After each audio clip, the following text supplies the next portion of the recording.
ტელერადიო კომპანია Georgian Times-ი წარმოგიდგენთ.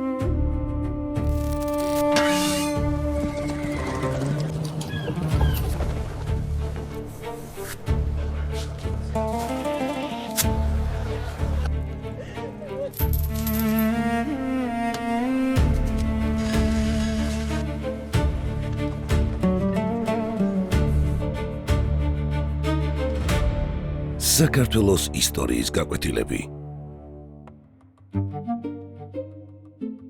გიორგი ნიკოლაძე. მე-20 საუკუნის დასაწყისის საქართველო დიდი ცვლილებების ეპოქაში ცხოვრობდა. ქვეყანას სჭირდებოდა ადამიანები, რომლებიც განათლებას, მეცნიერებასა და პრაქტიკულ საქმეს მის განვითარებას მოახმარდნენ. გიორგი ნიკოლაძე სწორედ ამ თაობის ერთ-ერთი გამორჩეული წარმომადგენელი იყო. ადამიანი, რომელმაც მნიშვნელოვანი კვალი დატოვა ქართულ მეცნიერებაში, მეტალურგიაში, სპორტსა და მთამსვლელობაში. გიორგი ნიკოლოზის ძე ნიკოლაძე 1888 წლის 11 აგვისტოს დიდ ჯიხაისში ცნობილი საზოგადო მოღვაწის ნიკო ნიკოლაძის ოჯახში დაიბადა. ოჯახში განათლებას, შრომასა და ქვეყნის სამსახურს განსაკუთრებული მნიშვნელობა ენიჭებოდა. ბავშვობიდანვე გამოირჩეოდა ცნობის მოყვარეობით, გამძლეობითა და ძლიერი ნებისყოფით. მის ინტერესებში თავიდანვე ერთმანეთს ერწყმოდა ტექნიკა, მათემატიკა და ფიზიკური კულტურა, რაც მოგვიანებით მისი მრავალმხრივი მოღვაწეობის საფუძველი გახდა.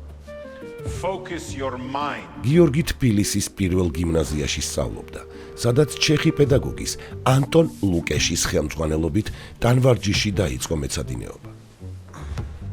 1906 წელს პეტერბურგის ტექნოლოგიურ ინსტიტუტში ჩაირიცხა და მეტალურგიის შესწავლას შეუდგა. სტუდენტობისას სპორტული საქმიანობაც გააგრძელა. 1908 წელს წარმატებით გამოვიდა ტანმოვარჯიშეთა საერთაშორისო შეხვედრაზე ბულგარეთში, ხოლო 1912 წელს პრაღაში გამართულ სოკოლის მე-6 მსოფლიო შეკრებაზე დაახლოებით 2000 მონაწილეს შორის ძლეოსნურ ტანვარჯიშში მე-15 ადგილი დაიკავა. ბადროს ტყორცნისას გადაღებული მისი ფოტო საფოსტო ბარათადაც გავრცელდა.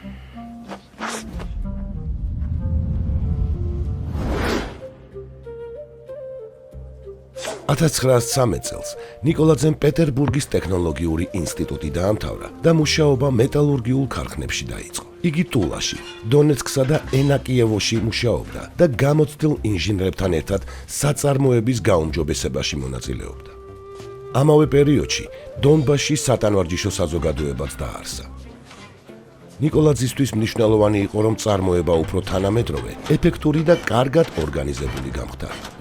1918 წელს საქართველოს დამოუკიდებლობის გამოცხადების შემდეგ გიორგი ნიკოლაძე სამშობლოში დაბრუნდა. იგი საქართველოს დემოკრატიული რესპუბლიკის მრეწველობისა და ვაჭრობის სამინისტროში ინჟინერ-მეტალურგად მიიწვიეს. მოგვიანებით კი მინისტრის მოადგილედ დაინიშნა. მისი საქმიანობა ეროვნული მრეწველობის განვითარებას, საწარმოების მდგომარეობის შესწავლასა და ქვეყნის ეკონომიკური შესაძლებლობების ათვისებას ემსახურებოდა. იმავე წელს მან საქართველოში პირველი ეროვნული სატანვარჯიშო საზოგადოება შევარდენი დააარსა და მისი პირველი და უკანასკნელი თავმჯდომარე გახდა. ორგანიზაცია ახალგაზრდებში ფიზიკური კულტურის გავრცელებას, სპორტული ჯგუფების შექმნასა და ქართული სპორტული ტერმინოლოგიის დამკვიდრებას ემსახურებოდა. ნიკოლაძე ქართული სამთო-სათხილამურო სპორტის ერთ-ერთ პიონერადაც იქცა. 1919 წელს კი საერთაშორისო ოლიმპიურ კომიტეტს მიმართა, რათა დამოუკიდებელ საქართველოს 1920 წლის ანტვერპენის ოლიმპიურ თამაშებზე საკუთარი ეროვნული გუნდით მიეღო მონაწილეობა. 1921 წლის შემდეგ, მიუხედავად სახელმწიფოებრივი საქმიანობის შეწყვეტისა, ნიკოლაძემ ქვეყნის სამსახური მეცნიერებით, განათლებითა და სპორტით განაგრძო. იგი მონაწილეობდა ქართული ტექნიკური და სპორტული ტერმინების შექმნაში და ხელმძღვანელობდა ტანვარჯიშის პირველი ქართულენოვანი სახელმძღვანელოს მომზადებას. განსაკუთრებული ადგილი მის ცხოვრებაში მთამსვლელობამ დაიკავა. 1923 წლის 28 აგვისტოს გიორგი ნიკოლაძემ მყინვარწვერზე ექსპედიცია მოაწყო. ასვლაში 18 ადამიანი მონაწილეობდა, მათ შორის 5 ქალი. ამ ექსპედიციამ ორგანიზებულ ქართულ ალპინიზმს დაუდო საფუძველი და ახალგაზრდებში მთამსვლელობისადმი განსაკუთრებული ინტერესი გააჩინა.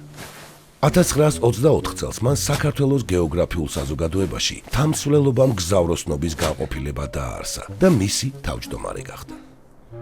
სპორტული საქმიანობის პარალელურად ნიკოლაძე სერიოზულად მუშაობდა მათემატიკაში. 1926 წელს პარიზში გაემგზავრა და სორბონის უნივერსიტეტში კვლევა განაგრძო. 1927 წელს ჩამოაყალიბა ალგებრული წირების სისტემების შესახებ თეორია, რომელიც მისი სადოქტორო ნაშრომის საფუძველი გახდა.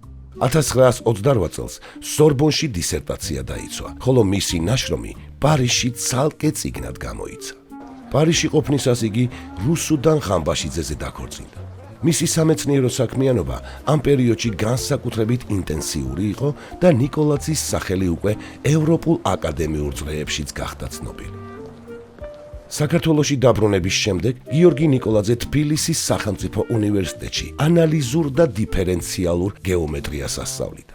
მანამ დარგებში პირველი ქართულენოვანი სახელმძღვანელოები შექმნა და რთული მათემატიკური ცოდნის ქართულ ენაზე გადმოცემას შეუწყო ხელი.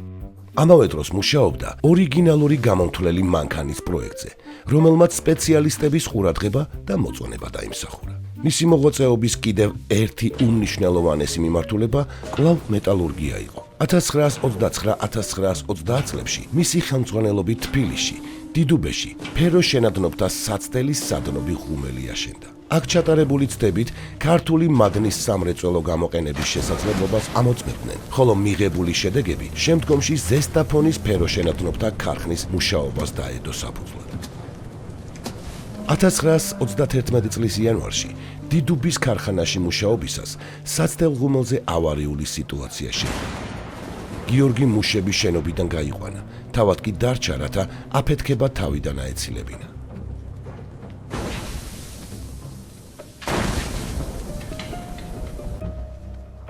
ამის შემდეგ მისი ჯანმრთელობა მძიმედ გაუარესდა და ფილტვების ანთება განუვითარდა.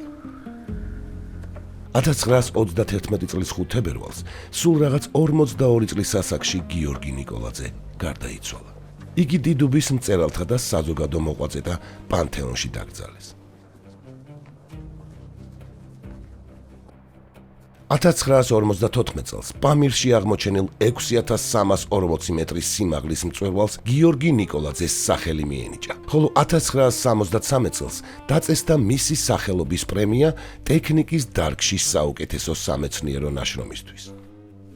გიორგი ნიკოლაძემ მხოლოდ 42 წელი იცოცხლა, მაგრამ ამ მცირე დროში მოასრო ყოფილიყო ინჟინერი, მეცნიერი, სპორტსმენი, თამსვლელი, პედაგოგი და ორგანიზატორი. მისი ცხოვრება ნათელი მაგალითია იმისა, თუ რამდენის გაკეთება შეუძლია ერთ ადამიანს, როდესაც ცოდნა, შრომა და ქვეყნის სამსახური ერთ მიზნად ერთიანდება.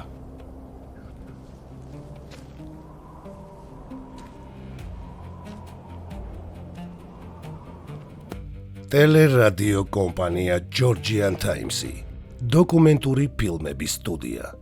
გადაცემაზე მუშაობდნენ დამდგმელი რეჟისორი, პროდიუსერი, იდეის ავტორი მალხაზ გულაშვილი, სცენარის ავტორი, მონტაჟის რეჟისორი, ხმის რეჟისორი მირზა ცხოიძე, გახმოვანება ლაშა მურჯიგნელი.